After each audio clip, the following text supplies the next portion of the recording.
Check out ASAP Law's books on judiciary and UPSC. Coupon code and details in description box. Hello, welcome to legal awareness web series. कल 5 अगस्त को बहुत बड़ा event जो है वो अयोध्या में होने जा रहा है। कई दशकों से ये एक झगड़ा चल रहा था। फाइनली सुप्रीम कोर्ट का नवंबर 2019 में जजमेंट आया। अब इसमें आज के अखबारात में जो बड़े कॉन्स्टिट्यूशनलिस्ट हैं वो लिख रहे हैं कि ये एक नया रिपब्लिक जो है वो पैदा हो रहा है, और जो संविधान में एक रिपब्लिक बना था, सेकुलर रिपब्लिक, वो शायद अब समाप्त हो रहा है। मैं इतना पैसिमिस्टिक नहीं हूं। मुझे लगता है कि एक इवेंट है, लोगों की आस्था है, ये गुजर जाएगा। लेकिन ये बात सही है कि हम शायद सेकुलरिज्म के लिए तैयार नहीं थे जब संविधान बना था, और नेहरू जी ने और जो संविधान सभा के लोग थे वो एक फॉरवर्ड लुकिंग इनलाइटेंड लोग थे। उन्होंने हमारे लिए अच्छा सोचा था कि धर्म और राज्य में आपस में एक डिफरेंस रहना चाहिए। जिस तरह से योगी सरकार इसमें लगी हुई है, लग रहा है कि जैसे सरकार इसकी होस्ट है, जबकि कल मैंने देखा था कि जो इनविटेशन कार्ड है उसमें वो गेस्ट हैं, वो होस्ट नहीं है। एक सेकुलर कंट्री में सरकारों को सारे धर्मों से इक्वी डिस्टेंस बनानी चाहिए। मुझे ये लग रहा है कि कहीं ना कहीं सरकार यूपी की जो है वो बहुत प्रोएक्टिव तरीके से इस काम को कर रही है, और शायद आने वाला असेंबली इलेक्शन उसकी वजह हो सकती है, क्योंकि सुषमा स्वराज जी कह चुकी हैं कि ये जो राम जन्मभूमि का पूरा मूवमेंट था ये एक राजनीतिक मूवमेंट था, और इससे बीजेपी को बहुत वोट मिले हैं। टेंपल डिमोलिशन, ये इस पूरे मूवमेंट की वजह थी। एक ओनरशिप डिसाइड करने के लिए किसी लैंड की इतिहास को देखने की जरूरत नहीं है। सुप्रीम कोर्ट ने भी अपने जजमेंट में यह माना कि वो एएसआई रिपोर्ट के बेसिस पे या इतिहास में क्या हुआ था उस पर नहीं जाएंगे। लेकिन जब मैंने वो वीडियो बनाया था कि क्यों टेंपल डिस्ट्रॉय किए जाते हैं, तो बहुत लोगों ने उसमें कमेंट्स लिखे और वो बहुत जानना चाहते थे। तो ये लीगल मुद्दा नहीं है, लेकिन फिर भी एक हिस्ट्री का बड़ा मुद्दा है। इस लीगल डिस्प्यूट की ये वजह थी कि क्या वहां पर एक राम टेंपल को डिमोलिश कर बाबर या मीर बाकी ने बाबरी मस्जिद बनाई थी। मैंने सर्च किया पूरे जजमेंट में कि क्या टेंपल डिमोलिशन शब्द आया है, नहीं आया। टेंपल डिस्ट्रक्शन शब्द आया है, नहीं आया। टेंपल डिस्ट्रॉयड नहीं आया। मुस्लिम इन्वेडर्स नहीं आया। मॉस्क का डिमोलिशन नहीं आया। मुगल्स का 2 बार नाम आया है। तो मैं ये समझता हूं कि ये हिस्टोरिक चीज हो सकती है, लेकिन ये कोई लीगल मुद्दा नहीं है। लेकिन आज मैं आपको बताना चाहता हूं कि क्यों टेंपल्स डिस्ट्रॉय किए जाते थे। क्योंकि स्टेट, किंग और टेंपल में बहुत क्लोज बॉन्डिंग थी। आप देख रहे हैं वो बॉन्डिंग। योगी जी दिखा रहे हैं कि स्टेट और धर्म में कितनी बॉन्डिंग है, और उसकी वजह से आप देख रहे हैं कि सारे टीवी चैनल्स भी जो हैं वो इस चीज पे किस कदर डिस्कशन कर रहे हैं। मैं ये समझता हूं कि इस मुद्दे पे थोड़ी बात करने की बहुत जरूरत है। मैंने अपने वीडियो पे कि क्यों टेंपल डिस्ट्रॉय किए जाते हैं कई बार ये कहा कि मुसलमानों ने जिन्होंने टेंपल डिस्ट्रॉय किए बहुत गलत किया। मैंने अभी टर्की में जब आया सोफिया का मामला हुआ उसके बारे में भी ये बात कही कि 1453 में गो के सुल्तान महमद ने उसे खरीदा था। लेकिन ये उस जमाने में जब एक बादशाह जीतता हुआ आ रहा है, उससे कोई कॉन्ट्रैक्ट हो, क्या वो फ्री कंसेंट थी? मैंने वो क्वेश्चन रेस किया। 1934 में ये एक मस्जिद थी, उसे म्यूजियम बना दिया। उस डिसीजन को भी मैंने कहा कि ये गलत था, और अगर इसे वाकई वापस करना था तो इसको चर्च बनाना चाहिए था, ऑर्थोडॉक्स। और अभी 2020 में भी जो फैसला हुआ है मैंने उसकी भी आलोचना की है। पाकिस्तान में जो टेंपल बनने के विरुद्ध पेटिशंस हो रही हैं उनकी भी मैंने आलोचना की है। मैं एक टीचर हूं, मैं कोई ट्रॉल नहीं हूं। कुछ लोगों ने मेरे टेंपल क्यों डिस्ट्रॉय हुए इंडिया में उसके लेके कुछ रिसर्च करी और कुछ वीडियोस बनाए। गो के उसमें जो हार्ड फैक्ट्स मैंने मेंशन किए हैं उन फैक्ट्स को डिनाई नहीं किया गया, उन फैक्ट्स को जस्टिफाई करने की कोशिश की गई।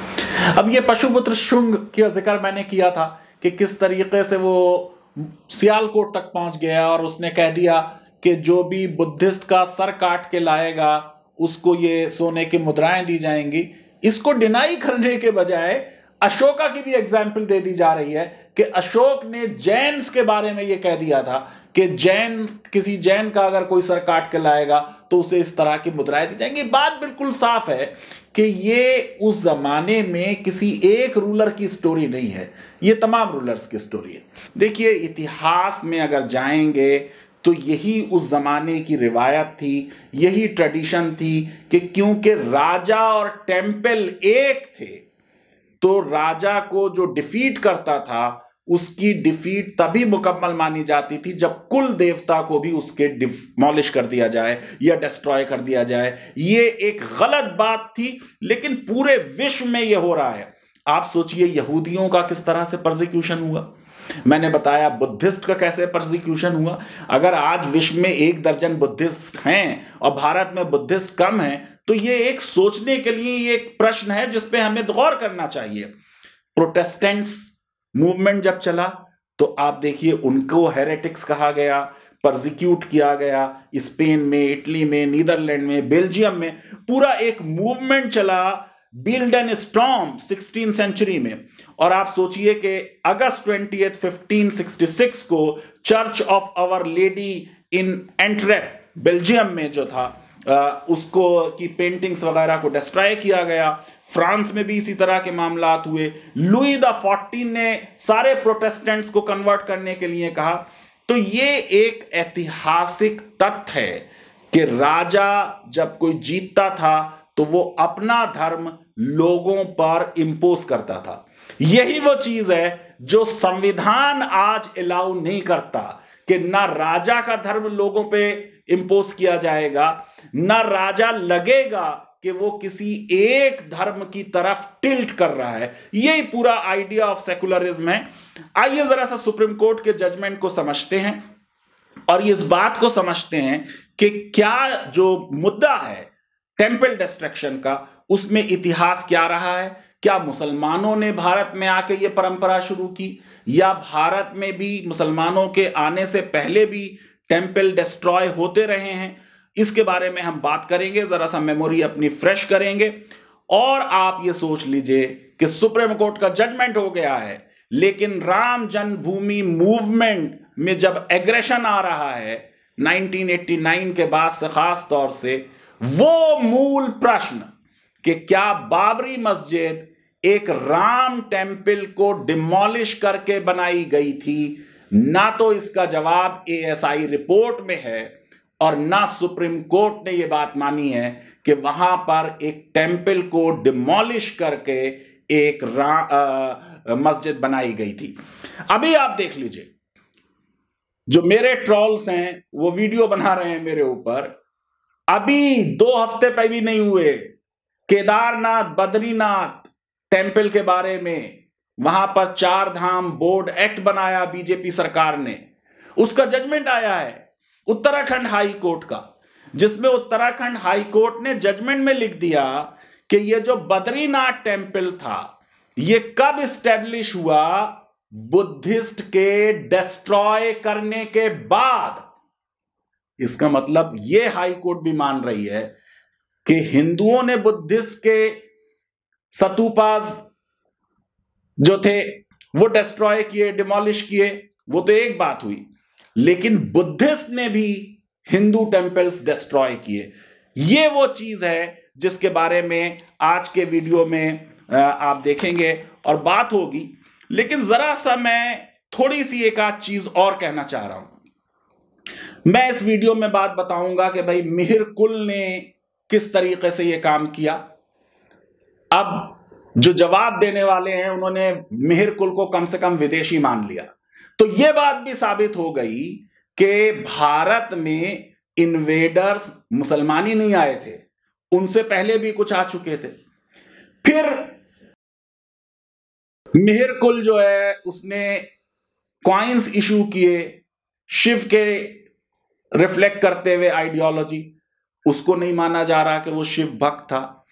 उसने कुछ लैंड दिया जो ब्राह्मणों को लिया गया, उसको कह दिया गया कि वो जो ब्राह्मण थे वो मलिच थे, वो नीची जात कैटेगरी के ब्राह्मण थे, और इसलिए कल्हैना को कोट किया गया।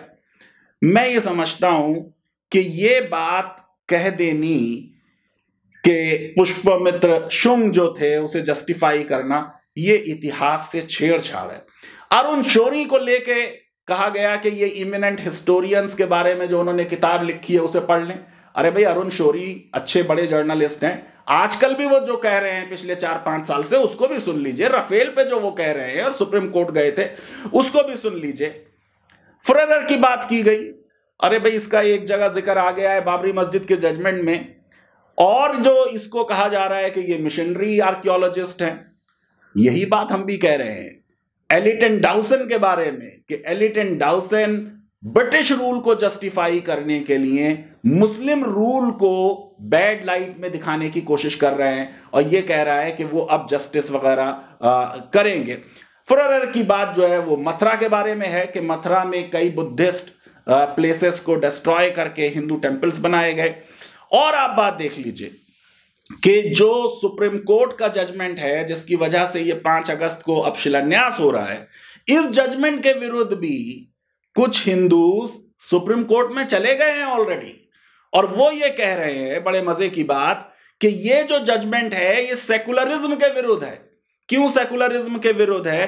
क्योंकि इस जजमेंट में प्लेसेस ऑफ वर्शिप एक्ट 1991 जिसने ये कह दिया कि जितने भी धार्मिक स्थान का जो भी स्टेटस था 15 अगस्त 1947 को, उसको अब नहीं बदला जाएगा, और जितने भी केसेस इस तरह के चल रहे हैं वो सारे केसेस खत्म हो जाएंगे। उसको चैलेंज किया गया है कि ये सेकुलरिज्म का वायलेशन है, और ये कहा जा रहा है कि कट ऑफ डेट जो है वो 15 अगस्त 1947 नहीं होनी चाहिए बल्कि 1192 होनी चाहिए, सेकेंड बैटल ऑफ तराइन, जिसमें मोइजुद्दीन गौरी जो हैं वो पृथ्वीराज चौहान को क्यों होनी चाहिए भाई 1192? उससे पहले का इतिहास, जब ग्रीक्स यहां आ रहे हैं, हुन्स यहां आ रहे हैं, यहां पर कुशान्स आ रहे हैं, उनको क्यों हम जो है वो करना चाहते हैं?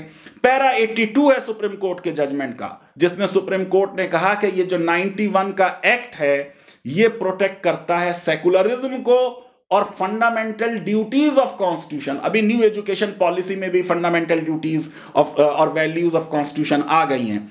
और इस जजमेंट में सुप्रीम कोर्ट ने यह भी कहा कि 91 का एक्ट जो है ये नॉन डेरोगेबल ऑब्लिगेशन इंपोज करता है सिटीजन पे भी कि वो इंफोर्स करेंगे हमारा commitment to secularism, non retrogression जो पहले हो चुका पास्ट में, अब उसको रिवाइव नहीं किया जाएगा। ये सुप्रीम कोर्ट ने इसमें अपहोल्ड किया है। एसआर बोम्मई का जजमेंट कोर्ट किया और सेकुलरिज्म की बात की। एक और चीज सुप्रीम कोर्ट ने कह दी कि ये नई बात नहीं है, जो बात मैंने कही है अपने वीडियो में अभी आप सुनेंगे, इतिहास में ऐसा होता रहा है। सुप्रीम कोर्ट का जुमला सुन लीजिए, our history is replete with actions that have been judged to be morally incorrect and even today are liable to trigger vociferous ideological debates। मैं ये समझता हूं कि ये एक इंपॉर्टेंट ऑब्जर्वेशन है।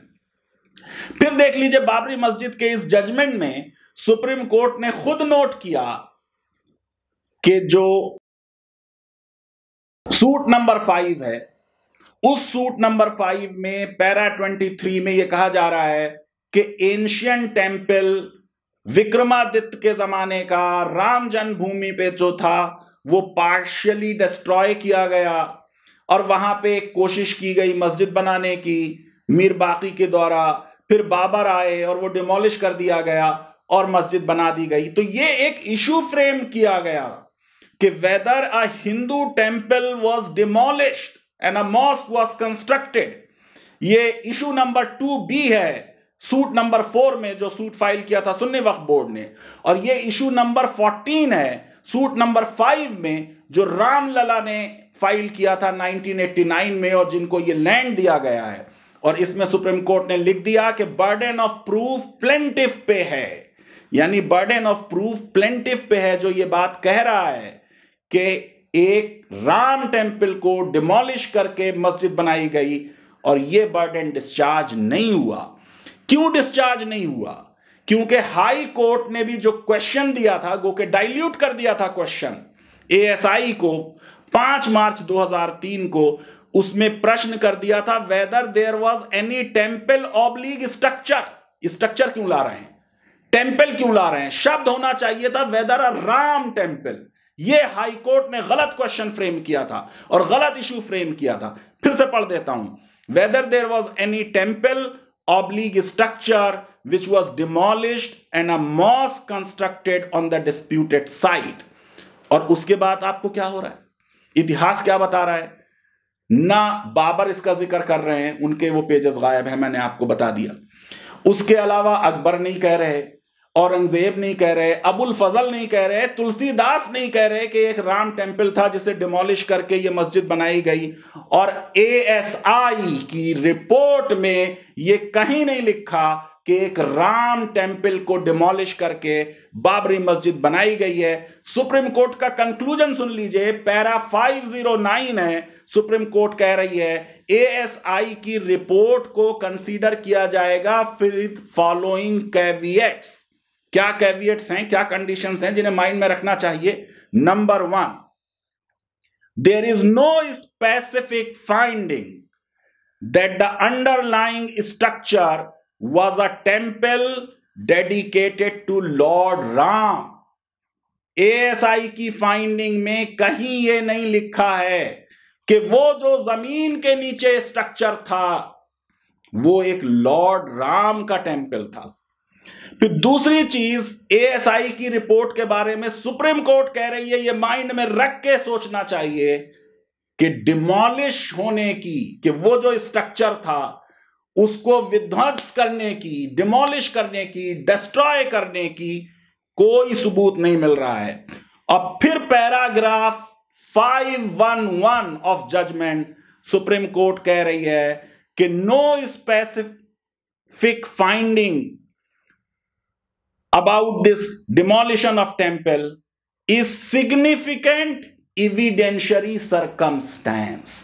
ये कि टेम्पल डिमोलिश नहीं हुआ, ये अपने आप में एक बहुत बड़ी सिग्निफिकेंट बात है जिसको पूरी तौर से माइंड में रखा जाएगा जब फाइनल जजमेंट होगा। मुझको मौका मिलेगा तो जरूर आपको एएसआई की रिपोर्ट में क्या क्या बातें और सुप्रीम कोर्ट ने कही हैं वो आपको बताऊंगा। आइए अब जरा सा सुन लीजिए कि क्या मुसलमानों ने ही यहां पे टेम्पल डिस्ट्रॉय किए या उनसे पहले भी भारत में रिलीजियस प्लेसेस का डिस्ट्रक्शन, जैसा कि दुनिया में और कई जगह होता रहा है। बहुत सी चर्चेस जो थी वो मस्जिदों में बदली गईं, बहुत सी मस्जिदें चर्चेस में बदली गईं। अभी ये आया सोफिया का मामला भी ले लीजिए कि 13th सेंचुरी में जब क्रूसेड हो रही है, सेकेंड क्रूसेड, तो इस चर्च को, जो कि एक ईस्टर्न रोमन ऑर्थोडॉक्स चर्च थी, उसको भी बदल दिया गया था और 50 साल तक ये ऑर्थोडॉक्स चर्च नहीं थी। जब दोबारा वापस ईस्टर्न रोमन एम्पायर आएगा तब ये दोबारा ऑर्थोडॉक्स रोमन चर्च होगी। यही पूरे विश्व में हो रहा था, यही भारत में हो रहा था। आइए सुन लेते हैं कि इतना मेरे व्यूअर्स ने हिस्ट्री का जिक्र किया है, तो मैं आज थोड़ी सी हिस्ट्री ये बताना चाहूंगा, और वो कॉन्टेक्स्ट, जिस कॉन्टेक्स्ट में टेम्पल्स को डिस्ट्रॉय किया गया, उन्हें लूटा गया। इसका मतलब बिल्कुल भी ये नहीं है कि मैं एक भी टेम्पल डिस्ट्रक्शन को जस्टिफाई करता हूं। मैं बिल्कुल साफ तौर से हर उस राजा, चाहे वो मुस्लिम हो या हिंदू हो या बुद्धिस्ट हो, जिसने किसी भी दूसरे के प्लेस ऑफ वर्शिप को डिस्ट्रॉय किया, वंडलाइज किया, उसको कंडेम करता हूं। और कोई भी मजहब ये इजाजत नहीं देता कि आप दूसरे मजहब के मानने वालों के जो प्लेसेस ऑफ वर्शिप हैं उनको इस तरह से डिस्ट्रॉय करें। अब एक बात ये आती है कि कितने टेम्पल्स डिस्ट्रॉय हुए। तो अगर आप हिंदू राइट, एक्सट्रीम राइट की जो नरेटिव है उसे देखें तो कहते हैं 60,000 टेम्पल्स मुसलमानों ने डिस्ट्रॉय किए। प्रोफेसर रिचर्ड ई ईटन है, प्रोफेसर हिस्ट्री के हैं एरिजोना यूनिवर्सिटी में, बड़े एमिनेंट आदमी हैं।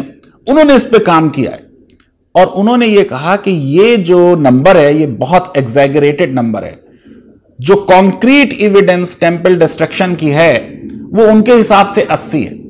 मैं ये नहीं कह रहा हूं कि सिर्फ 80 टेंपल्स मुसलमानों ने डिस्ट्रॉय किए, हो सकता है इससे ज्यादा किए हों, लेकिन अगर औरंगजेब को भी ले लेंगे, टीपू सुल्तान को भी ले लेंगे और भी मुस्लिम किंग्स को ले लेंगे तो साथ साथ आपको उनके ये फरमान भी मिल जाएंगे, टेंपल्स को लैंड दिया जा रहा है, टेंपल्स को प्रोटेक्ट किया जा रहा है, किसी ने अगर टेंपल को वेंडलाइज किया तो उसको उस पोजीशन से हटा दिया जा रहा है। लेकिन हमको इस पूरे टेंपल डिस्ट्रक्शन की हिस्ट्री में जो रीजन है कि क्यों एक बादशाह किसी दूसरे के टेंपल को डिस्ट्रॉय करता था, यह समझना चाहिए। अब देखिए, इसमें यह बिल्कुल एक मैं फैक्ट है जो आपको बता रहा हूं कि टेंपल और स्टेट में बड़ी क्लोज रिलेशनशिप थी, आज भी है। टेंपल कॉरपोरेट और स्टेट में रिलेशनशिप है जिसमें यह हिंदुत्व का प्रोजेक्ट जो है वो पनप रहा है। यह उस जमाने में भी था कि जो रॉयल टेंपल्स होते थे वो पॉलिटिकल साइट्स थी और यह माना जाता था कि किसी किंग का सेलिब्रेशन, उसको तरक्की टेंपल की वजह से मिलती है, उसकी जो डीटी है वो उसको दिलाती है।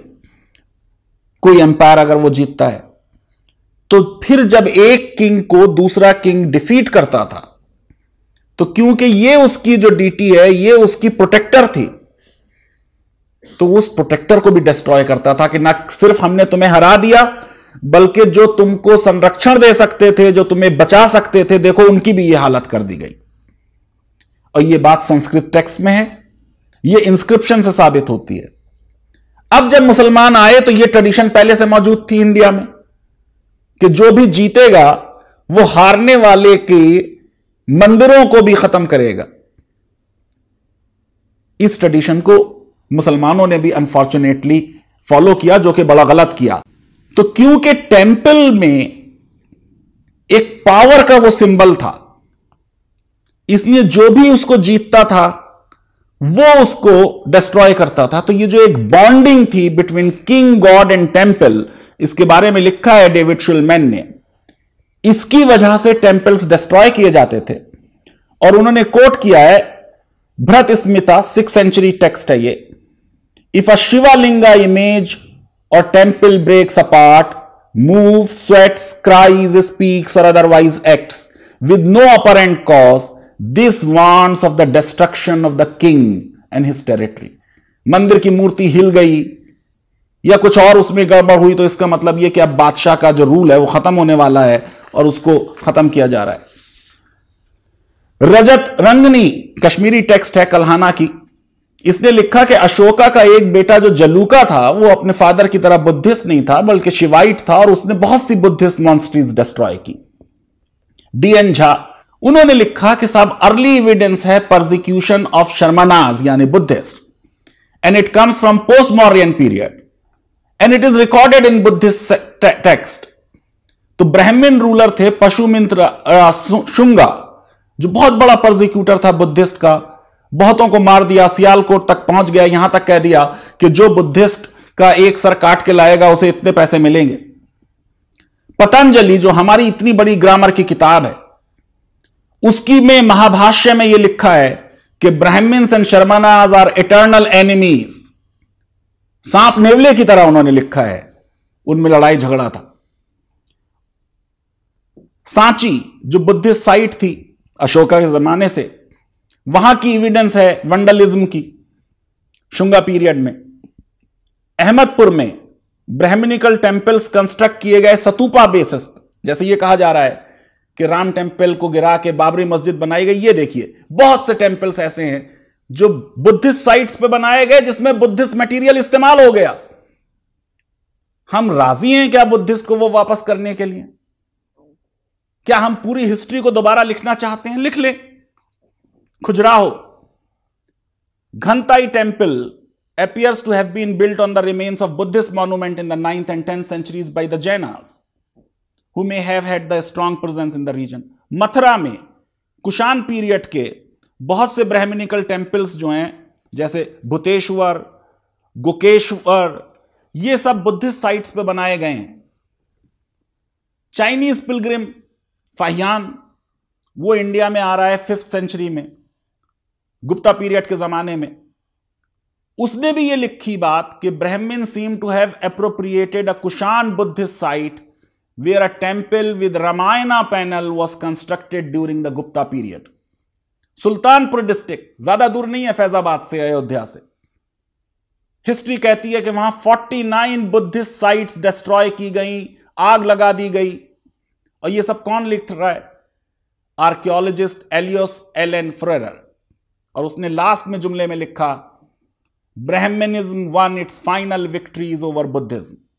पोस्ट गुप्ता पीरियड में आ जाइए। अब दूसरे एक और चाइनीज बुद्धिस्ट ट्रेवलर आ रहे हैं, हुएनसॉन्ग, जो इंडिया में आए 631 645 में। हर्षवर्धन की रेन है। What is he writing? States that the 6th century हुना ruler मिराकुला, a devotee of Shiva, destroyed 1600 Buddhist stupas and monasteries and killed thousands of Buddhist monks. जो मैंने जवाब दिया, शर्म से मेरा सर झुका चाइना में, वो ये था। हुएनसॉन्ग ने हमें यह भी बताया कि king Shashanka of Gauda cut down the Bodhi tree at Bodh Gaya in Bihar, जहां बुद्धा को एनलाइटनमेंट मिला था, और वहां से बुद्धा की मूर्ति हटा दी गई। बाद में ये बौद्ध गया जो है दोबारा से पाला रूलर्स के अंडर में, जो बुद्धिस्ट थे, दोबारा उनके कंट्रोल में आ गए। 642 Pallava king Narasimhavarman first looted the image of Ganesha from Chalukyan capital of Vatapi. 50 साल बाद चालुक्यास की आर्मीज ने नॉर्थ में इन्वेट किया और वो यहां से गंगा और यमुना की मूर्तियां लूट के चले गए। 8th century में बंगाल के आर्मी जो थी, उन्हें रिवेंज लेनी थी किंग ललितादित्य से, और क्योंकि ललितादित्य के जो रॉयल डीटी थे वो विष्णु वैकुंठा थे, इसलिए उसको डिस्ट्रॉय कर दिया गया। 11th century में चोला किंग राजेंद्र फर्स्ट, उन्हें अपनी कैपिटल को सजाना था, बनाना था, तो वो जहां जहां गए थे, जो जो किंगडम्स उन्होंने हराए थे, वहां से वो मूर्तियां ले आए थे छीन के, लूट के। तो दुर्गा और गणेशा की इमेजेस चालुक्यास से लाए थे जो लगा दी गई। भैरवा, भैरवी और काली की इमेजेस कलिंगा और उड़ीसा से लाए थे, वो लगा दी गई। नंदी की इमेज ईस्टर्न चालुक्यास से लाए थे। ब्रोंज शिवा की इमेज पालाज ऑफ बंगाल से लाए थे और उससे अपने शहर को सजाया गया। लेट 12th और 13th century में जब ये टर्किश रूलर्स आ रहे हैं, मुसलमान इंडिया में जो थे वो प्रॉफिट की लाइफ के जमाने में एस ट्रेडर्स आ गए थे मालाबार कोस्ट पे, वो इन्वेडर्स नहीं थे ओरिजिनली। ये किंग्स हैं जो आते हैं, ये आ रहे हैं इस ट्रेडिशन में कि जब भी आप कोई एम्पायर जीतते हैं, ना सिर्फ किंग को हराओ बल्कि किंग की जो रॉयल डीटी है उसे भी डिस्ट्रॉय करो। ये ट्रेडिशन हमारे यहां मुसलमानों के आने से, रूलर्स के, इन्वेडर्स के आने से पहले से थी। मुगल्स आ गए, ये आप बाबरी मस्जिद का केस सुन रहे हैं। बाबरनामा में जिक्र नहीं है कि बाबर ने रिकॉर्ड किया हो। अबुल फजल ने रिकॉर्ड नहीं किया कि साहब अकबर के दादा इतने बड़े ग्रेट थे। औरंगजेब ने कहीं पे रिकॉर्ड नहीं किया मेरे दादा ने ये किया था। लेकिन ऐसी बहुत सी एविडेंस है अकबर के ज़माने से, जब ये पॉलिसी हो गई कि उनके जो आर्मी के कमांडर्स थे, नोबल्स थे, उन्होंने टेम्पल्स बनवाए। लेकिन मैं ये बात कहना चाहता हूं कि ये जो भी टेम्पल डिस्ट्रक्शन एंशिएंट इंडिया में हुआ हो या मेडिवल इंडिया में हुआ हो, जो मुसलमानों ने भी किया और उसको मैं कंडेम करता हूं, इसमें कभी लोगों को नुकसान नहीं पहुंचाया जाता था और कभी भी आम पब्लिक उस पर नाराज होकर कोई रिवोल्ट नहीं करती थी, क्योंकि वो टेम्पल माना ही किंग का जाता था। वो किंगशिप का, सॉवरेंटी का और स्टेट का सिंबल था, न कि वो लोगों का सिंबल था। और यही वजह है जिसकी वजह से आप ये देखेंगे कि टेम्पल्स जो थी वो स्टेट की साइट्स थी। वो लड़ाई दो राजाओं के बीच की साइट थी। ये ट्रेडिशन एक बहुत गलत ट्रेडिशन थी। इस ट्रेडिशंस को मुसलमानों ने भी फॉलो किया, बहुत गलत किया। तो आज के इस एपिसोड में सबसे खास बात क्या है कि जो सेंट्रल आर्गुमेंट हिंदुत्व का था बाबरी मस्जिद के केस में, कि बाबरी मस्जिद एक राम टेम्पल को डिमोलिश करके, डिस्ट्रॉय करके बनाई गई है, सुप्रीम कोर्ट ने उस बात को नहीं माना है। सुप्रीम कोर्ट ने यह भी बात नहीं मानी कि उस डिमोलिश्ड स्ट्रक्चर का मटेरियल यूज हुआ एक बाबरी मस्जिद को बनाने में। मैं ये समझता हूं कि ये एक बहुत बड़ी चीज हो गई कि जो सेंट्रल आर्गुमेंट था कि राम टेम्पल को डिस्ट्रॉय कर बाबरी मस्जिद बनाई गई थी, यह बात न माना जाना अपने आप में मुसलमानों के लिए एक बहुत बड़ी विक्ट्री है। इसलिए इसमें किसी गम की, किसी परेशानी की बात नहीं है, बल्कि यह कि देश की अदालत को देखिए, ठीक है एक केस है, उस केस की फाइनल फाइंडिंग जो है वो इस तरफ या उस तरफ जा सकती है, लेकिन आर्गुमेंट भी देखने चाहिए। खास बात जो थी वो बात आर्गुमेंट वीएचपी की या हिंदुत्व की वो नहीं मानी गई। राम टेम्पल का डिमोलिशन साबित नहीं हो पाया। लीगल अवेयरनेस वेब सीरीज आपको पसंद आती है तो मेरी रिक्वेस्ट है कि हमारे इस वीडियो को वाइडली शेयर कीजिए और हमारे चैनल को सब्सक्राइब कीजिए, बेल आइकन जरूर क्लिक कीजिए। अपना बहुत ख्याल रखिए और उन लोगों को जिनको राम जी में आस्था है, जो अयोध्या जा रहे हैं, उनको शुभकामनाएं दीजिए, उनकी खुशी में शामिल हो जाइए।